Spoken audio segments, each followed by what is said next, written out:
I feel like I'm always gonna feel like there's like something missing forever.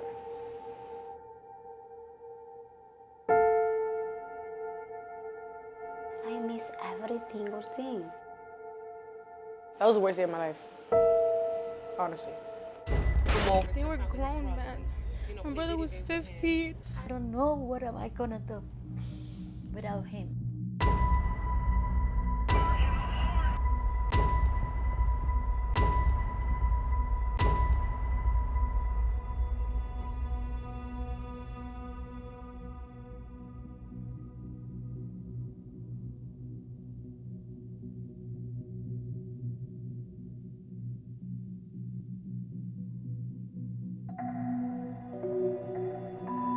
Before I left to work, he was in the shower, and I just said, bye, skinny. That's it. But I said bye, so that counts.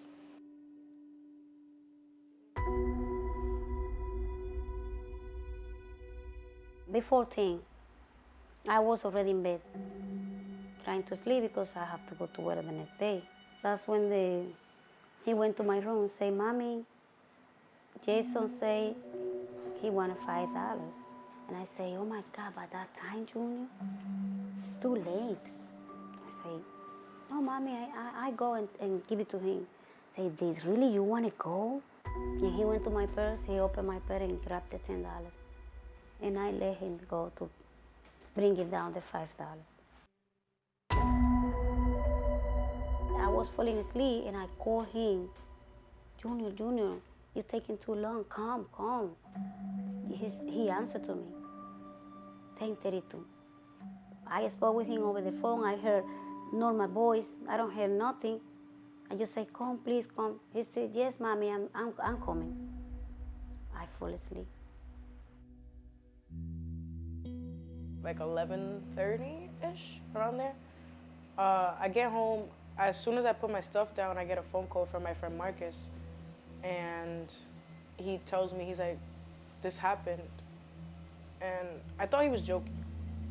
Like, I was so mad at him. I was like, you better not be playing with me, because this is not a joke, it's not funny. But then I heard him crying, so I ran downstairs. He say, come. I heard the stabbing Junior. I didn't imagine what kind was happening. I didn't not imagine it's gonna be big like that. Police say they responded to East 183rd Street shortly before midnight, where they were told that the teen had gotten into a fight with a group of men before he was stabbed in his neck.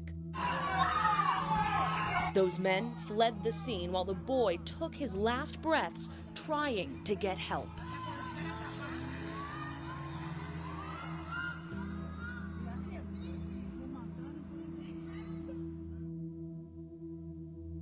He ran to the hospital and only got to make it to the front of it.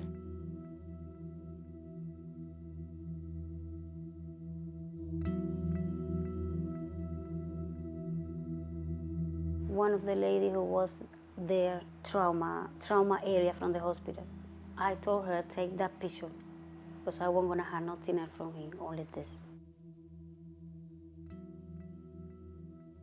I kept trying to open his eyes, because I wanted him to wake up.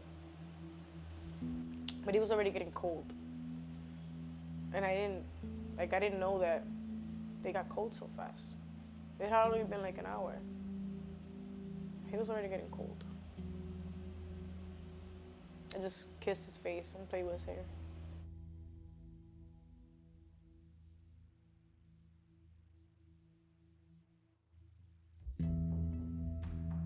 My friend hits me up with a screenshot from News 12 and he's like, oh, is this Lesandro? What happened? And then he was like, Lesandro has passed away. And then I couldn't believe it.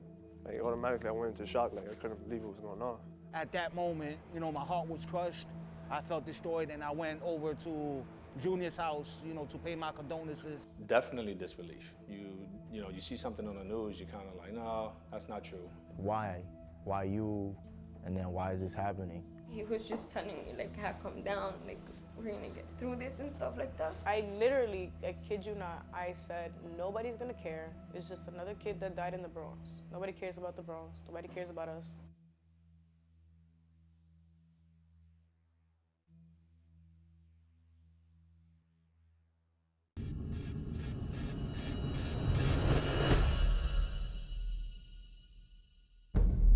every time I'd scroll down, I saw the video. Imagining. I don't have no word to say now. I don't know. That was so horrible.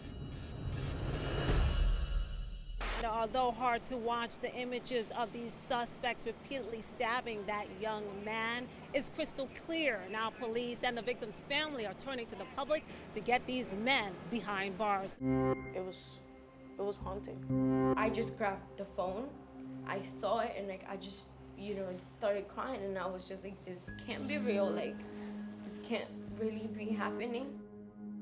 The other camera and how he got stabbed and all that, and I couldn't like watch it no more. But I was so angry, I couldn't go to sleep that night. It was like too much. First thing I did, it was 6 in the morning, right into the office, and they showed me the video, and it was horrific. How he was dragged like a little animal. Not even an animal you treat like that. This is a human being. I mean, how much hate and how much anger can you have? Never seen anything that bad. Never in my life, never. What killed me the most is when I was looking at his face and I saw how scared he looked. I'd never seen him look so scared in his life. It traumatized me. Like I couldn't sleep, and then every time I would try to go to sleep, it would like pop up of how the blood and all that, yeah. And there was no one that was able to look at what happened, how this group dragged him out of there, how they each took turns sticking a knife in him, beating him, as he pleaded for his life. Even the most long-term detective upstairs, it felt it in his heart. It definitely shook me. I had goosebumps. Like, I don't know how to explain, but I just felt my heart break into pieces. You hear about things every day, you see things in the newspaper, you see things in the news, but you never actually get to see firsthand, like somebody suffer like that.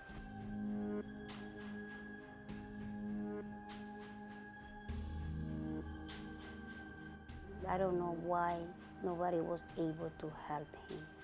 I got angry because the person who was recording could have done something. I mean, I know people get scared in a situation like that and you don't know what to do, but very sad. I can't blame them because honestly, nobody's ever seen anything like that.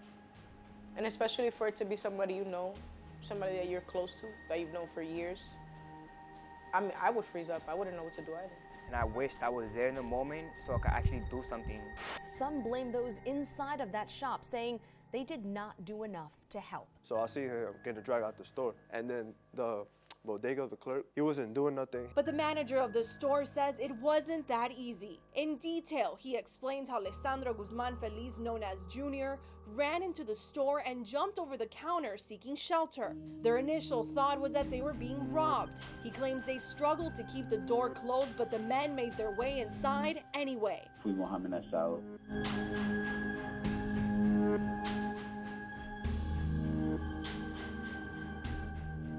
Memorial now, though, does continue to grow. Katie, what's the latest? Yeah, that memorial growing, and as are the crowds of people, as well as the support for Junior's family. You can see them gathered here outside the bodega. They've been chanting justice for Junior. I didn't know him, but he touched a lot of hearts. It's a tragedy for the neighborhood, for everybody, for the world. But what the community is doing, it's beautiful. He's my age. We're both Dominican. And like, it could happen to any of us. So many people just like wanted to be there, wanted justice for Junior. That could have been you, that's the thing, and you could just see yourself in it. Although my kids are young, it was my kids. I cried like if it was my own son. He was always walking around the hallway smiling. He always cared about everybody around him. Everything I do in the stores is basically to honor him and show, or basically be the person that makes it for him.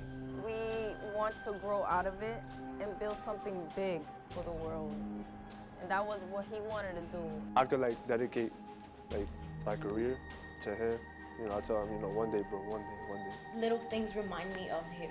Like, once I see his face, his smile, I just like, everything starts coming back to me. I'm like, damn. I wake up, I think about it. I go to sleep, and sometimes I can't even sleep. So I go to the cemetery like every week.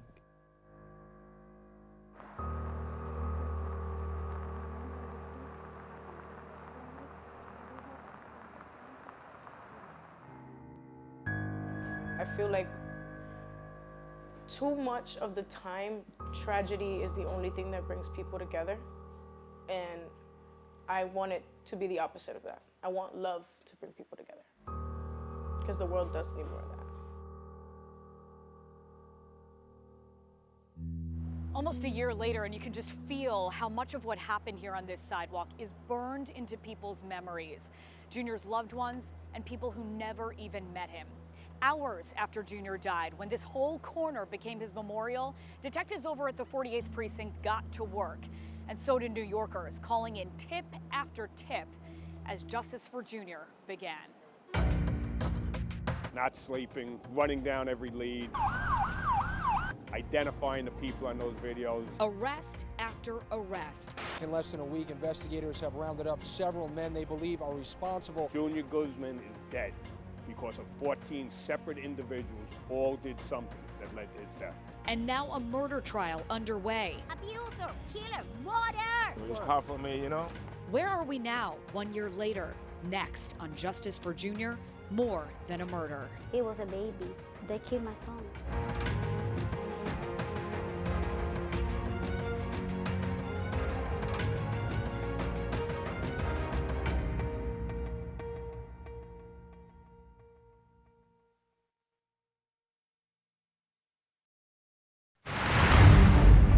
Really probably one of the best cooperative investigations with the community I've ever seen. Now what they need to do is just get the justice for Junior that he deserves. The NYPD released that infamous surveillance video less than 48 hours after Junior's murder, with clear images of the men on the hunt for Lesandro Guzman-Feliz in the moments before he was killed. Now that went viral, and Amanda Bossard takes us from where this investigation started at the 48th Precinct to where it stands now in the Bronx County Hall of Justice. We got some tremendous tips that came right in from this. Over 40 Crime-Stopping tips, good tips, tips that really led to the arrest.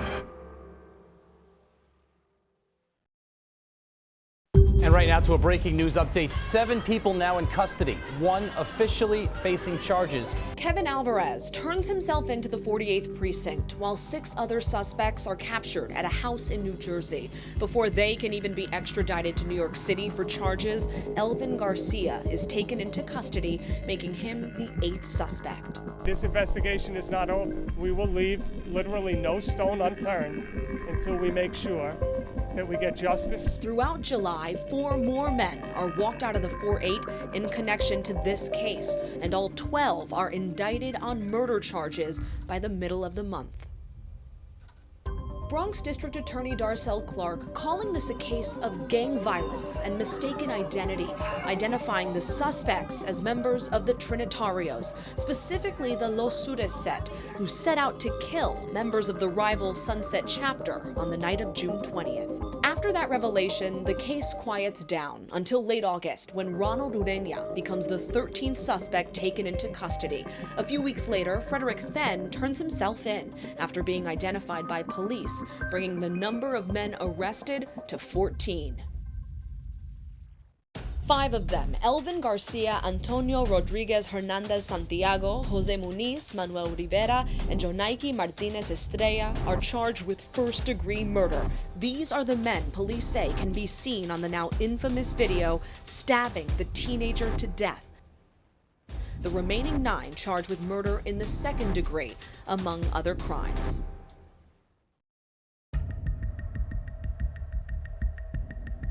According to Bronx Assistant District Attorney Morgan Dolan, the evidence against the 5 men charged with first-degree murder will show Junior was a helpless victim of circumstance, mistakenly identified by Trinitarios who planned to kill rival members of their own gang.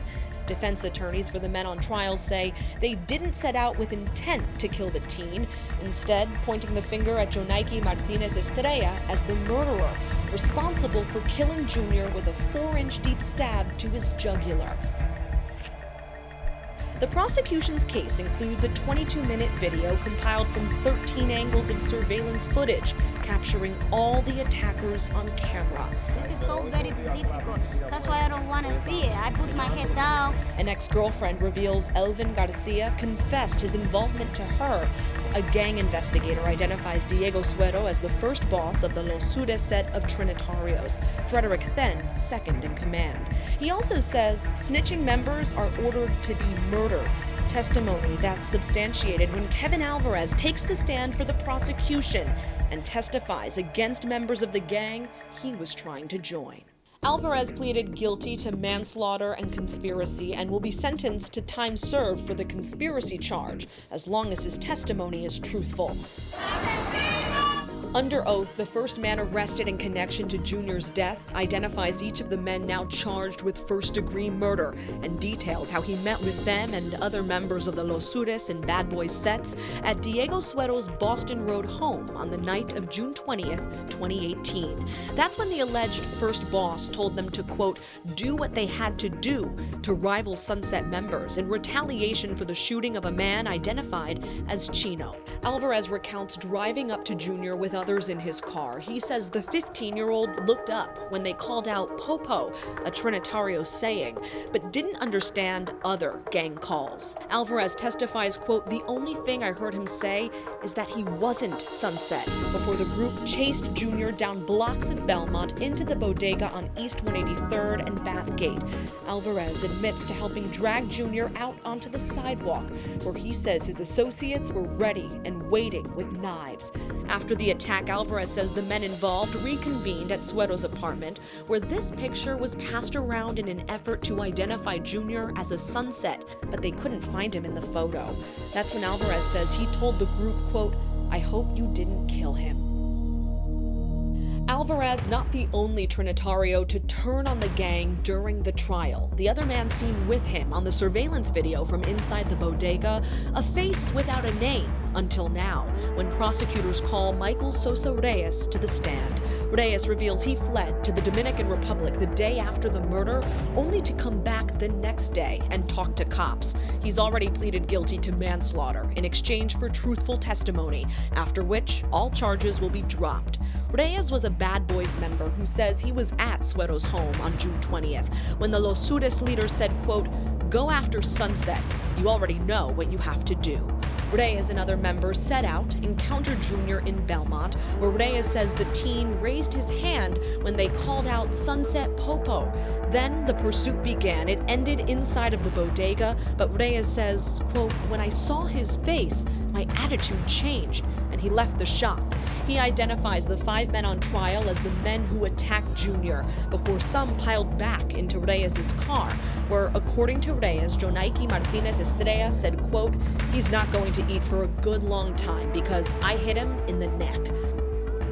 Reyes also remembers a picture being circulated among the men back at Suero's, trying to find Junior in it, while Reyes thought to himself, that's not the one he got.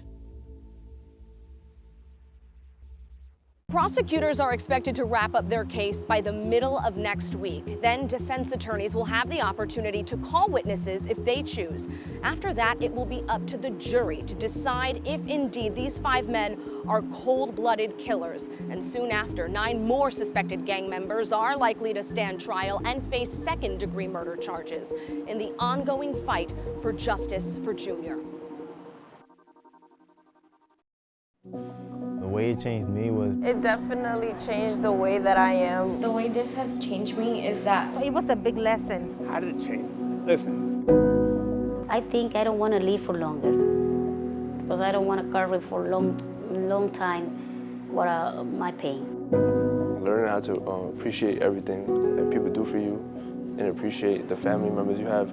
I look around where I'm going now every time I go out. Not to be out late, watch that basically nobody has your back. One, it made me more attentive with my surroundings. Sends a message out that if you're involved in a crowd like this, if you're involved in a gang, and you're willing to go out there and it somewhat take part in an assault that's going to lead to someone's death, then you're going to be sitting behind bars. 2, it showed me that life is short and that you got to appreciate every moment. Many of us now are trying to make a difference. And as much as we try, we will make it. Don't give up, because we got this, and we're doing this maybe for Junior, maybe for somebody else, but mainly Junior's in the picture right now. I think we all learned from the situation. Unfortunately, I wish we'd have done more for Junior, and he'll still be here. But, you know, so sometimes situations make us better people. Junior's death changed so many individual lives, but next week... Do you still feel Junior's presence in the hallways? Aisha McKenzie shows us how it changed the community as a whole. At his school... We want to make sure that if we see something going on, we as a community, we're going to step in. At bodegas... If safe haven stores existed back then, maybe Junior would be alive today. In Belmont, at the very intersection the horror took place. Tune in next Thursday for Justice for Junior, Spirit of the Streets.